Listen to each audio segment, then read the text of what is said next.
What's the dumbest reason someone almost let you die? My parents had one family tradition. I needed my golden sister's permission to seek medical help. I was watching Darina film her birthday haul when my throat started tingling. I reached for my EpiPen in the kitchen drawer, but Mom snatched it away. Darina, does Kara need this? My sister didn't look up. She's fine. You heard your sister. Mom locked my EpiPen in her purse. No attention-seeking today. Darina's about to announce her new sponsorship. The rule had been in place since I was 11. The day I faked anaphylaxis during Darina's TikTok viral moment. I hadn't faked it. Mom had used peanut oil in dinner, but Darina said I was jealous of her hitting 100,000 followers, so that became the truth. From then on, every reaction, every rash, every swollen throat had to be verified by the golden child. Can't swallow. The familiar tightness was starting, like a fist closing around my windpipe. Kara, Dad's voice boomed from behind his camera. What do we do when you claim you're sick? I knew the script. Ask Darina first. And what did Darina say? Darina finally looked up, annoyed. I said she's fine. God, Kara, do you have to make everything about you? I'm literally about to secure a $300 deal. My tongue was thickening like a sponge soaking up water. Each breath felt like sucking air through a coffee stirrer. Please, I gasped. Need hospital. Mom, Darina whined. She's doing it again. The brand manager is watching my live. Mom rushed to comfort Darina. Don't worry, sweetie. Kara, go to your room if you're going to act like this. The viewers are watching. I tried to stand but had to grip the counter. Red welts were blooming across my arms like boils. Look. I held out my hands, already swelling. Darina laughed. She probably rubbed something on them. Remember when she faked hives during my Shein haul? She turned to her phone. Guys, my sister is literally so desperate for attention right now. The doorbell rang. Darina's photographer was here for her announcement shoot. Kara, get out of my sight, Dad ordered. This photo shoot could change everything. We don't need you wheezing in the background. I couldn't move. My face was puffing up, eyes swelling shut. Every breath was a battle I was losing. Mom, please, there were peanuts and chocolate. Darina, Mom called out sweetly. Your sister's claiming allergic reaction. What do you think? Darina stood directly in front of me, blocking her camera's view. The look in her eyes told me she knew exactly what she was doing. She's faking, Darina announced loudly. She's just mad about my deal. Classic sabotage. I knew it, Mom shouted. Kara, stop this immediately. That's when my throat closed completely. Darina's photographer, Samuel, walked in and froze. What's wrong with her? Nothing, Darina said quickly. She's being dramatic. Let's shoot in the other room. Darina, she's coughing blood. It's probably red. Paint. Darina stepped in front of me again. Everything's perfect. Let's start with the unboxing shots. But Samuel had a daughter with allergies. He dropped his camera and grabbed my wrist. Her pulse is racing. This is anaphylaxis. No one does anything without Darina giving the green light. Rules are rules. What? Samuel was already dialing 911. Give me that phone. Dad lunged for it. Are you insane? She's dying. Darina? Mom turned desperately to my sister. Is Kara dying? Darina hesitated. Her live viewer count had hit a new record. The comments were exploding. Brand deals worth hundreds of thousands were watching. No, Darina said firmly. She's not dying. She does this every time something important happens to me. That's when I collapsed completely. The silence was immediate. Kara? Darina's voice wavered slightly. Stop it. This is my biggest moment. She's not breathing, Samuel screamed. Where's her EpiPen? More people were arriving. Darina's manager, the executives, everyone was screaming. This is Kara's fault. Darina was sobbing into her phone. The last thing I heard was Darina screaming. She's trying to ruin my career. Even dying, she's trying to ruin me. I woke up 3 days later in the ICU. The doctor said I'd been clinically dead for 4 minutes. 4 minutes where my parents waited for Darina's permission to save me. My parents couldn't look at me. They just kept saying Darina's career and the sponsorship deal over and over. But Darina had live-streamed everything, and I was going to destroy her. The ceiling tiles had exactly 47 dots in each square, and I'd counted them 12 times already when the nurse came in to check my blood pressure again. She wrapped the cuff around my arm while I kept my hand on my throat, feeling for the bump where they'd shoved the breathing tube down to keep me alive. The machine beeped and she wrote numbers on her clipboard while Mom and Dad stood by the door talking in those loud whispers that aren't actually quiet at all. Mom kept saying something about damage control, and Dad was scrolling through his phone showing her dropping follower counts. Neither of them had looked at me once since I woke up. The nurse left, and the attending physician walked in carrying a thick folder with my name on it. He pulled up a chair next to my bed and opened the folder to show me a chart with red lines dropping way below some dotted line marked critical. He pointed to the lowest part where the line almost touched the bottom of the page, and explained that was when my brain stopped getting enough oxygen. Another 60 seconds at that level, and I would have had permanent brain damage. Maybe never walked or talked right again. He kept looking between me and my parents while asking why my EpiPen wasn't used when I first showed symptoms of anaphylaxis. Mom started to answer, but he cut her off and said he was asking me. I tried to talk, but my throat hurt so bad I could only whisper. That they took it away. The doctor's face got this look I'd never seen before on an adult, like he was trying not to explode. Someone knocked on the door and a man in a button-up shirt walked in carrying a clipboard with Hospital Social Services printed at the top. He introduced himself as Jacob Shields and said he needed to speak with me privately about my admission. Dad immediately stepped forward saying that wasn't necessary, but Jacob pulled out some official-looking paper and said it was required protocol when someone arrives clinically dead from anaphylaxis, especially when the patient is 18 and can make their own medical decisions. My parents looked at each other and Mom grabbed her purse so tight her knuckles went white, but they had to leave. Jacob waited until the door clicked shut, then sat down and asked in this really gentle voice if I felt safe going home with my family. I started crying and couldn't stop. The next morning, I woke up to Samuel standing in my doorway holding a bouquet of yellow flowers and a small black memory card. His hands were shaking when he set the flowers on my bedside table, and he kept apologizing over and over.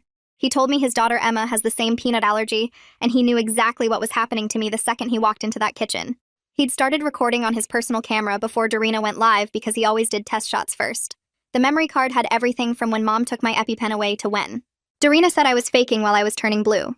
He said he'd already made 3 backup copies and would testify to whatever I needed.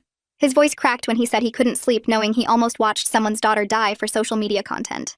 Around lunchtime, my parents came back and Mom immediately launched into this speech about how we all needed to support Darina through this difficult time because the internet was being so cruel to her. Dad added that 2 more brands had already dropped her, and if she lost the beauty deal, the family would be in serious financial trouble. They went on for 10 minutes about Darina's mental health and her career and how unfair everyone was being to her. Not once did either of them ask how I felt or mention that I literally died for 4 minutes. Mom even said I needed to think about how my actions were affecting my sister's future. The hospital pharmacist knocked and came in with a prescription pad and forms for EpiPens.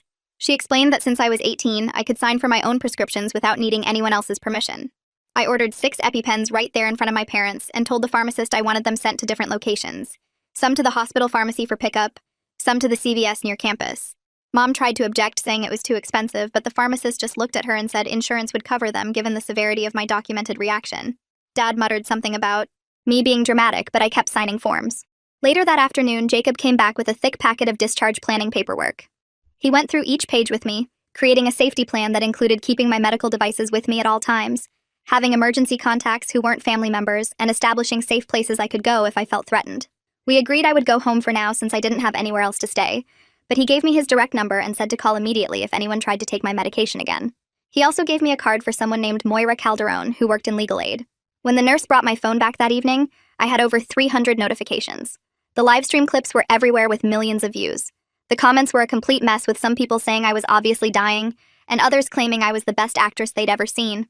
But what made me sick was that Darina's video of herself crying about her ruined career had twice as many views as the clip of me actually dying. She'd posted it while I was still in the ICU and gotten hundreds of thousands of likes from fans saying I was jealous and tried to ruin her big moment. The next morning, I saw the beauty brand had released an official statement calling the whole thing an unfortunate misunderstanding and saying they stood by their creator during this difficult time. They actually used the word miscommunication to describe me dying. The statement said they were confident the situation had been blown out of proportion, and they looked forward to continuing their partnership with Darina. My stomach dropped when I realized they had lawyers and PR teams already working to make this go away. Before I left the hospital, I scheduled an appointment with Fletcher Goodman, an allergist the hospital recommended. The receptionist said he was booked solid, but when she heard I'd been clinically dead from anaphylaxis, she found an opening for the next week and marked it as urgent in the system. That evening, I sat at the small desk in my room with a notebook and started writing down everything I could remember. My hand moved fast across the paper as memories came flooding back. The time when I was 12 and Mom made cookies with almond flour right before Darina's first brand partnership meeting. My throat had started closing during her big moment and Dad had locked me in the bathroom. The reaction when I was 14 during Darina's Sweet 16 party live stream. Mom had put cashews in the salad, and when I started wheezing, Darina told everyone I was jealous. I wrote down dates and times and matched them to Darina's social media posts. Every single reaction happened within days of her hitting a new follower milestone or getting a sponsorship. The pattern was so clear it made me sick to my stomach. Jacob called the next morning and said he'd set up a meeting with someone from legal aid. Her name was Moira Calderon, and she specialized in family abuse cases involving medical neglect.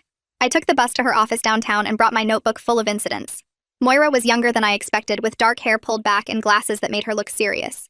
She read through my pages without saying anything at first.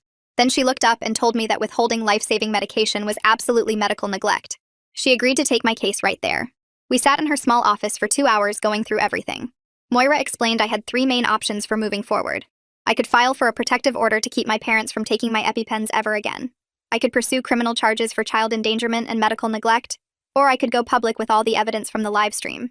She recommended starting with the protective order since it would give me immediate legal protection. We started filling out paperwork right away, with Moira helping me write everything in legal language. After leaving her office, I went straight to the hospital records department. The woman at the desk looked concerned when I requested all my emergency room visits from the past 7 years. It took her almost an hour to pull everything from their system. She handed me a stack of papers thicker than a textbook. Each visit was documented with arrival times and treatment notes and discharge summaries. Every single one showed I'd arrived in severe allergic distress. The treatment notes all mentioned delays in administering epinephrine. One doctor had even written that earlier intervention would have prevented the severity of symptoms. I made copies of everything and put the originals in a safe deposit box at the bank. The next day, I went back to the hospital to file a formal request for security footage. The administrator behind the desk said it would take a few days to process my request.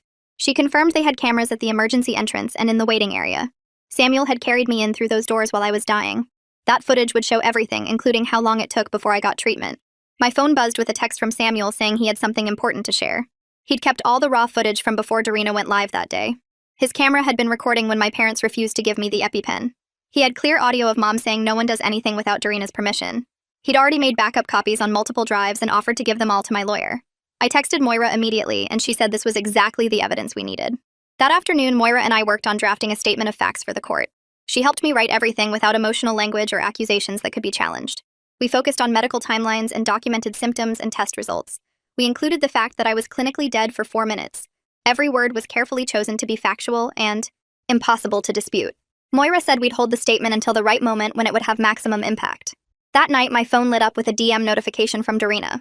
She wrote that I better not do anything I'd regret, and that she knew people who could make my life miserable. She said her fans were loyal and would destroy me if I tried to hurt her career. I took screenshots of every message, including the timestamps. I forwarded everything to Moira, who replied immediately saying this was textbook witness intimidation. She added it to our growing file of evidence against my family. The next morning, a courier knocked on my door with an envelope from a downtown law firm. Inside was a cease and desist letter from lawyers representing the beauty brand. They demanded I make no public statements about the incident that could damage their client's reputation. The letter threatened legal action if I spoke publicly about what happened. I scanned it and sent it to Moira, who actually laughed when she read it. She said they had absolutely no legal grounds to silence me about my own medical emergency. She drafted a response letter basically telling them to back off. Later that day, I needed groceries and walked to the store near campus. Everything was fine until I reached the candy aisle and saw rows of chocolate bars. My hands started shaking as I picked up each one to read the labels. I checked ingredients 3 times on every single package, even though I wasn't buying any. Anne, employee, came over and asked if I needed help finding something. I couldn't speak and just stood there shaking. I left without buying anything and ran back to my apartment. The next morning, Fletcher Goodman's office was freezing and smelled like hand sanitizer mixed with that weird medical plastic smell. He had me sit in this uncomfortable chair while his nurse stuck 20 different allergen samples on my back with these tiny needles. Within 10 minutes, the peanut spot swelled up like a golf ball and turned bright red while the nurse kept taking photos and measuring with a ruler. Fletcher came back in and actually whistled when he saw the reaction size. He had me blow into this machine that measured my breathing capacity, and then pricked my finger for blood tests, while explaining that my allergy was off the charts severe. The whole time, he kept shaking his head and writing notes about how any delay in treatment could be fatal with reactions this bad. He printed out this thick medical report right there with all the test results and graphs showing my antibody levels were dangerously high. He signed it 3 times and gave me copies while telling me to keep my EpiPens within arm's reach always. That afternoon, Jacob called me into his office at the hospital and showed me this huge stack of paperwork he'd been filling out. He'd documented every single thing I'd told him about my parents and the permission rule with dates and medical records attached. He explained he was filing an official protective services referral because withholding medication from someone with a documented severe allergy counted as medical neglect. He made copies of everything and walked me through what would happen next, with the investigation taking several weeks but creating an official paper trail. My phone dinged that night with an email from my parents about how I was destroying the family and betraying everything they'd worked for. They wrote about how they might lose the house without Darina's income, and how could I do this to them after everything they'd sacrificed. I just forwarded it straight to Moira without even typing a response because I was done explaining myself to people who let me die. The next day, I remembered this old diary I'd kept in middle school hidden under my mattress at home. I drove there while my parents were at work and dug it out from my old room, which they'd already started turning into storage for Darina's PR packages. I sat on the floor matching up dates from my diary entries about hospital visits with Darina's social media history on my phone. Every single time she hit some big milestone like 50,000 followers or got a brand partnership, I'd mysteriously had an allergic reaction within 2 or 3 days. The pattern was so obvious it made me want to throw up right there on my childhood bedroom floor. Moira called me the next morning saying this reporter named Aaron Rutledge had reached out wanting a comment about what happened. She said we should wait until after the protective order hearing to talk to any media, but she kept his contact info in case we needed press attention later if the legal stuff didn't work. That night, I set up my phone on my dresser and just started talking to the camera about everything that had happened from the beginning. I cried through most of it and had to stop 3 times to catch my breath. But when I finished, I felt lighter somehow, like I'd finally gotten poison out of my system. I sent the video to Eliana Bergman, who'd become my therapist, and she texted back that this was good progress in processing the trauma. 2 weeks after I'd left the hospital, I sat in this small courtroom while the judge read through all the evidence we'd submitted. She looked over her glasses at my parents when she read the part about them taking my EpiPens, and then granted a temporary protective order that legally required them to let me keep my medical devices. It was only valid for 2 weeks until the full hearing, but it meant they couldn't legally take my EpiPens anymore without facing criminal charges. The next day, some lawyer I'd never heard of called Moira, saying he represented Darina's management team, and they wanted to offer me money to sign an NDA. The number he mentioned would cover all my medical bills plus 4 years of college with money left over, but it came with a permanent gag order about everything that happened. I told Moira I wanted to counter their offer with my own terms instead of just taking money to shut up. We drafted a response asking for public acknowledgement of what happened, mandatory family therapy for all of us, and a medical fund for my ongoing allergy care. I refused any deal that required me to stay silent about almost dying while my sister filmed it for content. We gave them 48 hours to respond to our counter-proposal. Someone leaked a bunch of internal emails to Moira from the beauty brand's crisis management team discussing how to handle what they called the allergy incident for PR purposes. One executive had actually written that my death would have been easier to manage than having me alive to tell the story. Another email talked about whether they could claim I'd staged the whole thing for attention, even though they knew that was impossible. Moira printed everything out and added it to our growing evidence file, while I sat there reading these people discussing my death like it was just a PR problem to solve. 3 days later, I was staying at my friend's place when someone started pounding on the door so hard the whole frame shook. Through the peephole, I saw Mom and Dad standing there with their arms crossed. Dad kicked the door while Mom yelled that they knew I was in there. My hands shook as I grabbed my phone and started recording while they kept banging harder and harder.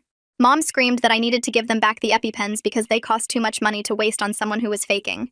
I dialed 911 while Dad tried the doorknob and then started throwing his shoulder against the door. The operator asked what my emergency was, and I explained my parents were trying to break into my friend's apartment. She said she'd send someone right away, but it took 20 minutes for the cop to show up. By then, my parents had moved to banging on the windows, and Mom was crying about how I was destroying our family. The officer looked annoyed when he got there and barely wrote anything down in his little notebook. He told me this sounded like a family matter and suggested we all go to counseling together instead of getting the law involved. I showed him the protective order, but he just shrugged and said civil matters weren't really his department. I made him give me his badge number, which he did while rolling his eyes. Later that day, I called Moira and told her what happened. She said this was typical, but we needed the documentation anyway, so I should file a formal complaint about the officer's response. I spent 2 hours at the police station filling out forms about how they didn't enforce the protective order. The desk sergeant kept asking if I was sure I wanted to make a big deal out of a family disagreement. That night, I couldn't sleep, so I scrolled through the photos on my phone from the hospital. One showed the itemized bill with every charge listed out, including the cost of being dead for 4 minutes. Without really thinking about it, I posted the photo with just the caption about being dead for 4 minutes and spending 3 days in the ICU. I didn't mention anyone's name or say anything about my family at all. Within 10 minutes, the comments started exploding with people asking what happened and saying they recognized me from Darina's livestream. Some people called me brave, while others said I was just trying to get attention by posting my medical bills. The next morning, Darina posted a video of herself crying into her ring light about how she was bullied online. She kept wiping her tears and saying she never meant for anything bad to happen, but she didn't actually apologize or admit she did anything wrong. Instead, she talked about losing her sponsorships and how hard this whole thing had been for her. Her remaining fans flooded my post calling me evil for ruining her career over a misunderstanding. They said I should have just stayed quiet if I really cared about family. Samuel must have seen what was happening because that afternoon he posted his own statement on his photography page. He didn't attack anyone, but he made it clear that he called 911 because he recognized the signs of anaphylaxis and the family wasn't helping. He mentioned having a daughter with allergies and knowing how fast things can go bad without treatment. Some people started commenting that maybe there was more to the story than Darina was saying. That's when things got really scary because someone found my friend's address and posted it online. They told people to go teach me a lesson about destroying innocent people's careers for clout. Moira immediately started filing takedown requests, but new posts kept popping up faster than she could get them removed. I went to the hardware store and bought extra deadbolts plus one of those doorstop alarms. The guy at the store helped me pick out a security camera that would send alerts to my phone if anyone came near the door. I installed everything myself while my hands wouldn't stop shaking because I kept thinking someone might show up any second. 2 days later, I had my first real session with Eliana, who specialized in family trauma. She listened to me tell the whole story without interrupting once, and then said what happened to me was medical abuse, not normal family dynamics. I started crying so hard I couldn't breathe because it was the first time a professional said out loud that what my family did was abuse. She explained that making me get permission for medical care was a form of control that could have killed me. We talked about how I wasn't responsible for my parents' choices or for Darina losing her sponsorships. The next week, Fletcher scheduled an oral food challenge to document my allergic response in a controlled medical setting. He had nurses ready with IVS and epinephrine, but he still wanted to see how my body reacted to peanuts with monitoring. I ate a tiny piece of peanut butter on a cracker, and within 2 minutes my throat started closing up. The welts spread across my arms so fast the nurse started the fourth immediately. Fletcher stopped the test right away and gave me a shot of epinephrine while documenting everything with photos and measurements. He wrote in his report that my reaction was severe enough to cause death without immediate treatment. After that, Moira and I spent 2 whole days getting ready for the protective order hearing. We went through every piece of evidence and practiced what I would say when the judge asked me questions. She made me practice staying calm even when she asked hostile questions like the other lawyer would. We organized all the medical records and screenshots and Samuel's footage into labeled folders. The morning of the hearing, my stomach hurt so bad I threw up twice before we even got to the courthouse. In the courtroom, the judge looked through everything while my parents' lawyer kept saying this was all just a family miscommunication. The lawyer said my parents loved me and just wanted what was best for our family unit. But then the judge watched Samuel's footage on her laptop and her face got really serious. She read through Darina's messages threatening me and looked at the medical reports showing I'd been dead for 4 minutes. When she finally spoke, she said the evidence was overwhelming that my life had been endangered. She extended the protective order for a full year and told my parents they couldn't come within 500 feet of me. Aaron's article dropped online 3 days later while I was eating breakfast at my friend's kitchen. Table and my phone started buzzing with notifications from people I hadn't talked to in years. He never used our names, but wrote about a young woman who nearly died while her influencer sister live-streamed the whole thing, and everyone who'd been following the story knew exactly who he meant. The piece spread across social media faster than anything Darina had ever posted, with people sharing their own stories about toxic family dynamics and medical neglect in the comments. Within hours, the beauty brand released a statement saying they were suspending their partnership with Darina pending an internal review of the incident, which meant she'd just lost a deal worth hundreds of thousands over the contract term. Dad's text came through while I was reading the brand's statement. Just 3 words saying I'd ruined everything. But I deleted it without responding because Moira had told me not to engage with any communication that tried to make me feel guilty. The next morning, Samuel showed up at my friend's place with boxes and insisted on helping me move into a tiny studio apartment he'd found through his real estate contacts. He wouldn't let me pay him back for the deposit and first month's rent, saying it was the least he could do after watching my family almost let me die, and he even hired movers to get my stuff from storage. The apartment was smaller than my childhood bedroom and 40 minutes from campus by bus, but when I walked through the door and locked it behind me, I could finally breathe without checking over my shoulder. I spent the first night arranging my EpiPens in different spots around the single room, one in the kitchen drawer, one by the bed, one in my backpack, making sure I'd never be more than 10 feet from life-saving medication again. 6 weeks after the original incident, we had the full protective order hearing in a bigger courtroom with more people present. I brought 3 binders of evidence including all my medical records from the past 7 years, screenshots of every threatening message Darina had sent, and printed frames from Samuel's footage showing my parents refusing to help while I was dying.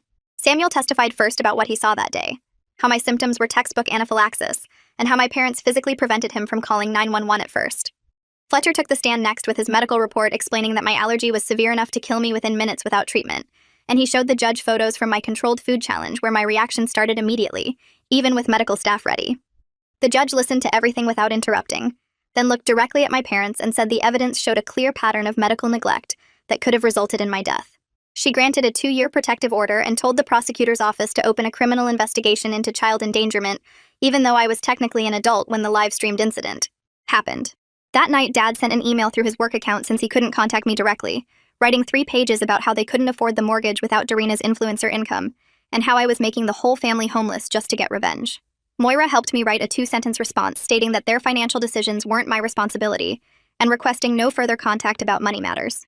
2 days later, I sat in Moira's office across from Aaron with a recorder between us for an on-record interview about everything that had happened. We stuck to pure facts like the medical timeline showing I was without oxygen for 4 minutes, the documented pattern of denied medical care going back 7 years, and the hospital records confirming I'd been clinically dead. Aaron asked careful questions about each incident without pushing for emotional responses, just building a clear picture of systematic medical neglect that anyone reading would understand. The story ran online the next morning with my full name and a headline about families who gatekeep medical care, generating thousands of shares within the first hour. My inbox flooded with messages from people whose parents had ignored their asthma attacks, or whose siblings had hidden their insulin, or whose families had thrown away their anxiety medication. Each story made me realize how many people had lived through similar nightmares, but never had video evidence or a photographer witness to back them up. 3 days after the article, Darina posted a video announcement that she was taking an indefinite break from social media to focus on her mental health and healing. She talked for 10 minutes about the pressure of being in the public eye and needing professional help, but never once admitted she'd done anything wrong or apologized for letting me die. Her remaining fans commented about how brave she was for seeking therapy, while others pointed out she still hadn't acknowledged nearly killing her sister. I started developing strict routines to manage my anxiety around food, spending Sunday afternoons meal prepping in my tiny kitchen with every ingredient triple-checked for allergens. My backpack had a whole pocket just for medical supplies, including 3 EpiPens, Benadryl, and a laminated card with emergency instructions in case I couldn't speak. Some days I'd stand in the grocery store for 20 minutes reading the same label over and over because my brain couldn't trust what my eyes were seeing. But Eliana's breathing exercises helped me push through the panic. Every morning I'd check expiration dates on my medications and test the practice EpiPen trainer to make sure I remembered the motion, building muscle memory that might save my life someday. Moira filed the civil suit on a Tuesday morning, seeking damages for medical expenses, ongoing therapy costs, and the years of trauma from intentional infliction of emotional distress. We weren't asking for millions, or trying to destroy my family financially, just enough to cover my medical care for the next few years and make sure I could afford the specialists I needed. The goal was getting a legal acknowledgement that what they did was wrong, creating a paper trail that said denying someone life-saving medication was abuse, not tough love or family discipline. 3 weeks later, Moira called to say the mediation was scheduled for next month and asked what I wanted from my family. I sat at her conference table with my notebook full of medical bills and therapy receipts, writing down 3 things that mattered. First, they had to admit in writing that they delayed my medical care during an allergic reaction. Second, they had to attend family therapy with someone who specialized in medical trauma. Third, they had to set up a trust fund for my medical expenses, so I'd never have to beg for EpiPens again. Moira typed everything into a formal document while I watched, adding legal language about mandatory compliance and financial penalties if they broke the agreement. The morning of mediation, I threw up twice from nerves and had to take 3 different buses to get there because I couldn't afford an Uber. My parents showed up with their lawyer and Dad's BMW while Darina arrived separately in a car her manager had sent. We sat in different waiting rooms until the mediator called us into a big conference room with windows overlooking the parking lot. The mediator explained the process while everyone avoided eye contact, then asked Moira to present our terms. Mom started crying when she heard the therapy requirement, but their lawyer whispered something that made her stop. Darina's lawyer pushed back on the admission of delayed care, suggesting we use softer language about miscommunication during a stressful situation. After 4 hours of back and forth, we reached an agreement where they'd sign a statement saying medical care was delayed during my allergic reaction without admitting intent or malice. The trust fund got negotiated down to covering specialists and medication for 5 years instead of 10, but Moira said it was better than nothing. They agreed to weekly therapy sessions with a specialist the court would choose, and Darina would make a public statement acknowledging my reaction was real and serious. Everyone signed the papers while the mediator made copies, and I walked out with legal proof that what happened to me was real. That night, I typed up a final post thanking everyone who'd supported me and explaining I was focusing on healing now. I wrote that certain things would stay private while I worked through them in therapy, and I wouldn't be answering questions about my family anymore. The post got thousands of likes and comments, but I didn't read them, just closed my laptop and went to bed. 2 weeks later, my family started sessions with a therapist who specialized in families where medical neglect had occurred. Darina actually showed up to every session, according to the court monitor, using it as part of her image rehabilitation campaign. Dad stopped bringing cameras to family events entirely after the therapist explained how filming had become more important than safety. Mom sat through presentations about anaphylaxis and had to watch videos of what happens when someone doesn't get their EpiPen in time. Aaron sent me his follow-up article before it went live, showing how the beauty brand had completely rewritten their influencer contracts. They now required written confirmation that no one was harmed during content creation and had mandatory safety protocols for any filming involving family members. The brand also started requiring influencers to have liability insurance and added clauses about immediate termination if anyone was endangered during filming. It wasn't a huge victory, but knowing other families might be safer because of what happened to me made the whole nightmare mean something. 3 months after everything started, I sat in Fletcher Goodman's office for my follow-up appointment. He tested my lung function and checked my throat for any lasting damage from the intubation, then showed me my chart on his computer. My emergency response plan was highlighted in yellow with notes about proper EpiPen storage and usage, and he documented every safety measure I'd put in place. I had 6 EpiPens now, 1 in my backpack, 1 in my car, 1 at work, 1 in my kitchen, 1 in my bedroom, and 1 in my bathroom. My medical alert bracelet had my allergies engraved on it, along with emergency contact numbers for Goodman and the hospital. He said most of his adult patients didn't manage their conditions half as well as I did, and the systematic approach I'd developed would keep me safe for years. That night, I cooked dinner in my studio apartment, checking every label 3 times before adding ingredients to my pasta. My EpiPen sat on the counter where I could see it the whole time, right next to my phone with 911 on speed dial. The windows were open and I could hear my neighbors talking through the thin walls, but I didn't mind the noise anymore. I ate my safe meal alone at my tiny table. No cameras recording. No one questioning whether I really needed to avoid certain foods. No sister deciding if my symptoms were real. The trauma counselor said I might never feel comfortable eating with my family again, and that was okay. Some trust couldn't be rebuilt, and some damage couldn't be undone. But sitting there with my EpiPen in reach and my medical alert bracelet on my wrist, I knew I'd won the only battle that mattered. I was alive and I controlled my own survival now. No permission needed. Well, that's gonna wrap it up for me today. Kinda makes you stop and think about things, huh? Appreciate you hanging out and wondering through it all with me. Subscribe for more content like this.